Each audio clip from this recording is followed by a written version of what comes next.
Hey guys, welcome back. Today is another day in September, which is NICU Awareness Month. So I want to talk a little bit about some ways that you can support moms and dads that you know who may be in the NICU right now with some of their babies. I myself was a NICU mom, which was an unexpected journey. I know a lot of women and men who end up with babies in the NICU do plan to be there because they have multiples that are preemie, or they have some health issues that they know that their kid's going to be coming a little bit early, so they're going to need a little bit of extra help. Myself, I had a completely typical normal pregnancy, and being in the NICU for 20 days was a huge surprise to us. On top of new mom stress and emotions, because if anybody knows it's not a baby, that your emotions just go insane as soon as the baby comes out. On top of all of that, we ended up with a baby who was really sick for 20 days. So I took my experiences and want to share with you 4 ways that you can support NICU parents in your life. The first one, to me, is most important. It's feed them. A lot of people don't really understand how long the days are when you're in the NICU, just kind of sitting there, and you can't have food in there, so you run out and grab a bite in the cafeteria or the fast food place across the street, and you get home pretty late at night, so cooking isn't going to happen. One of the nicest things to do is have meals made for them that are easy to just warm up, not cook, not put together, literally just either heat them in the microwave or throw them in the oven. So pre-made meals is a huge help.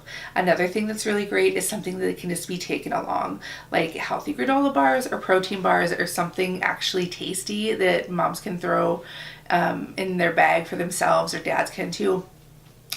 To snack as they're, walking back and forth from the bathroom or just need to get out for that break, because cafeteria food isn't the best sometimes and it really adds up cost-wise. So feed them. Take them out to dinner if you can grab a minute, give them a break. Whatever you can do to help them get some nourishment in would be extremely helpful. The next one is offer to do little things like take care of pets or wash their laundry. I know for myself, laundry piled up in the first few days.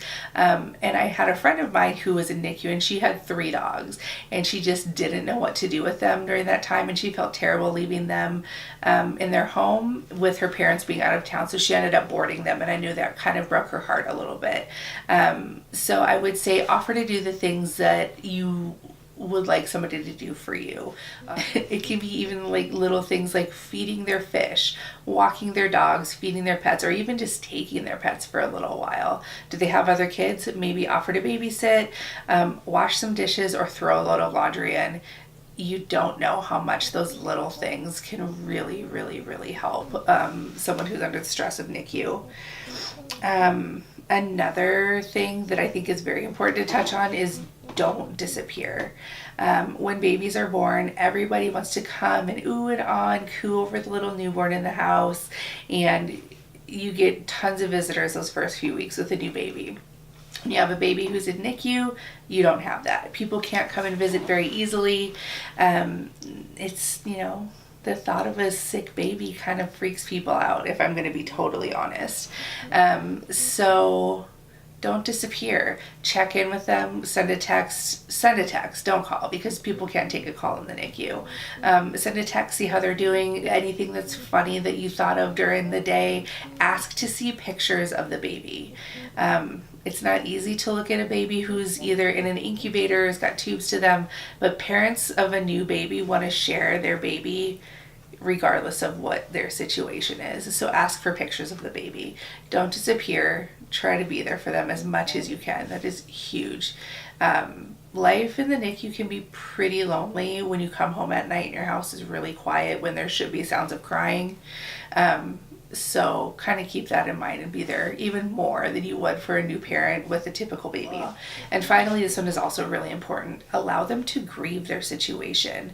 Most of the time, I would say when somebody gets pregnant, they don't envision their birth story including an extra stay in the hospital with an ill baby or a really small baby, or a baby who just doesn't come home for a while or at all.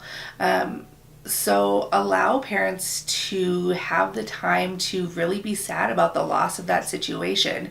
I know for me, it's still really hard to watch those stupid Pampers commercials that talk about how important it is for the first few minutes of your baby's life to be hugged and cuddled because touch is so important.